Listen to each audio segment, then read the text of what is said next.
Le choc du Covid-19 sera sans doute un coup dur pour l'Afrique.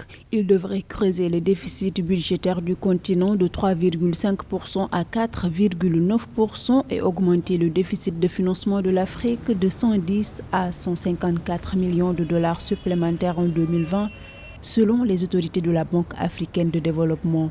Ainsi, la BAD s'est engagée à hauteur de 27,4 millions de dollars dans le but de soutenir l'initiative de lutte contre la pandémie élaborée par la Commission de l'Union africaine. Les pays qui vont recevoir ces 27 millions de dollars, la part de la BAD, vont s'en servir de manière efficiente et mettre en place des processus afin d'efficacement lutter contre la maladie. Je pense que la prévention est la solution la plus adéquate pour lutter contre la maladie. Une partie de ce financement va renforcer la capacité institutionnelle du Centre africain pour le contrôle et la prévention des maladies, CDC Afrique, pour un montant de 26,3 millions de dollars. Ensuite, l'autre partie, soit 1,7 million de dollars, sera allouée au fonds de réponse au Covid-19 de l'Union africaine. Je pense que ces 27 millions de dollars viennent à point nommé, même si bien sûr certains observateurs peuvent penser que ça vient un peu tardivement. Moi, je pense que ça vient quand même à un point où le virus est encore présent et donc d'une certaine manière, les 27 millions de dollars vont permettre à financer des infrastructures de santé et à lutter aussi en matière de prévention. L'initiative de la BAD facilitera le renforcement des capacités sous-régionales et nationales de surveillance épidémiologique